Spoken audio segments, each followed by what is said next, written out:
We will be doing a very similar tracking exercise to what we just did in Premiere, but this time in DaVinci. And you go about it quite differently in terms of setting up, but then once you get going, it's quite similar to Premiere. Okay, so the first thing we need to do, we're going to take again the image of the red balloon and put it onto this nighttime forest image. So we're going to drop it on there. And then we want to take a little bit of that red balloon. I'd say maybe from around there. That is our in point. Just to about there. And we drop that onto the timeline. So we need to expand this a little bit. We want that a little bit longer there. Take off the soundtrack. Okay, so you want your cursor pretty well right at the beginning there. And what you want to do is go into color.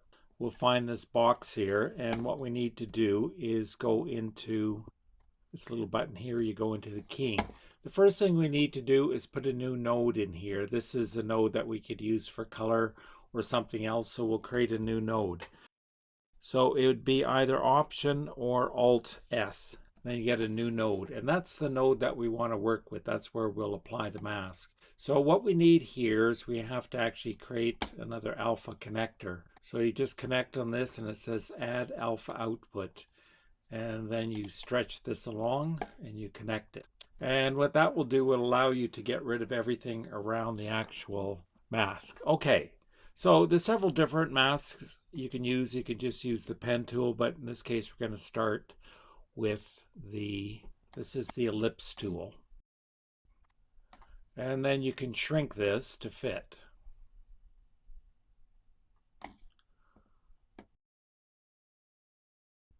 I want to shrink it on there, and you don't actually want the feathering there.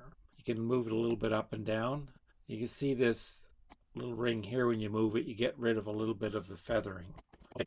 Now what you need to do, there's another little box here, and you click that, and then you get, this is the tracking box. And what you want to do, and then you don't want to have the 3D perspective. You could keep the rotate in there, but you don't really need it. But you want the zoom so it gets wider and smaller as it goes along. Because again, you bring this right back to the first frame. And you could do it either frame by frame, or you could do it with clip. And you just click play. And it will follow that balloon around. Okay, that's the first one. Now, you can actually have a look at that if you just go into the regular editing.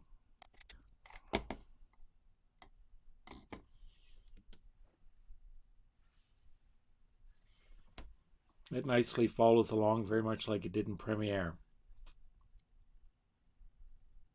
So we will be doing some further tracking and troubleshooting problems as they arise. We want to work with this blue balloon, and it's going to be a little bit more difficult because you'll see at some point it crosses a pathway with that red balloon. So from there we want the input, and that will be the output. And again, we get rid of that soundtrack because we don't really need it. And we highlight this clip and we go into color.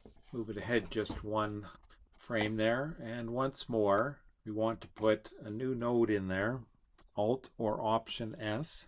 And we want the alpha input or output. So we right click and then we get that and you connect it. Okay, so now we're actually, once we go back into the frame that has the masking, we're going to take this masking tool here, or perhaps this one, and we're going to draw around the balloon.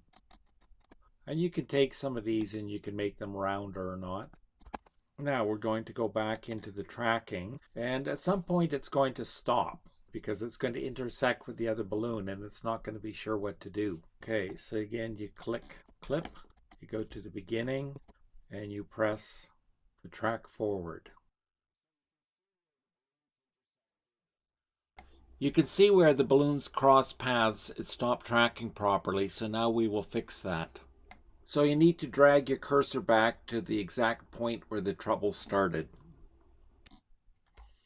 So we don't want the zoom there really. So what you need to do here is just before the red balloon starts to cross it, you put a keyframe.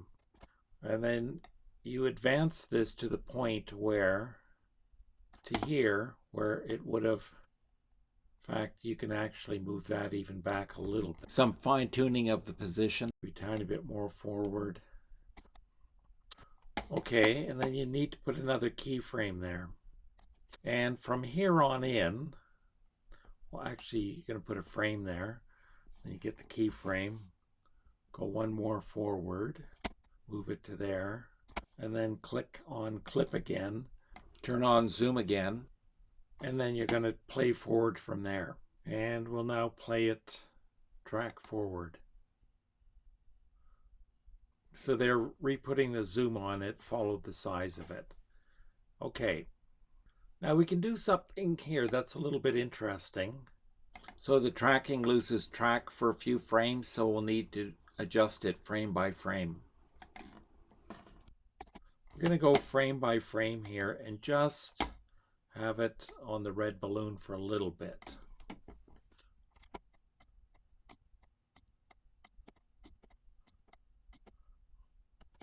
And just at this point where they touch, you're going to shift it over to this one. And then what we're going to do is we're going to activate these keyframes so that we can change the colors.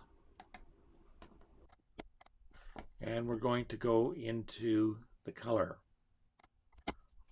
So at this point, we want to get that color, and we're going to change that to red. And we need to expand this a little bit so it really becomes red. We want to bring this back a little bit. Some of the tracking has been lost, so we will reestablish that in a few moments. Okay, and then at this point what we want to do is go back to the color, and we'll put a keyframe there and turn this blue again. So now we can go back into here. You can readjust a few of the frames individually. You can go to clip and track backwards just so it realigns it. Now let's see what happens.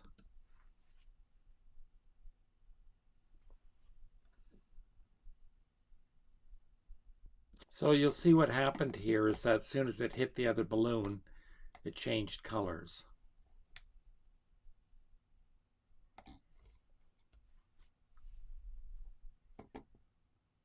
Okay, let's go back to beginning and see what that looks like.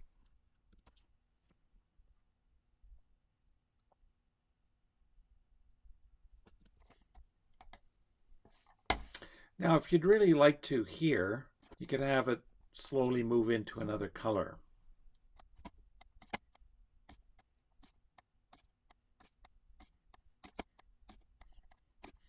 There we go.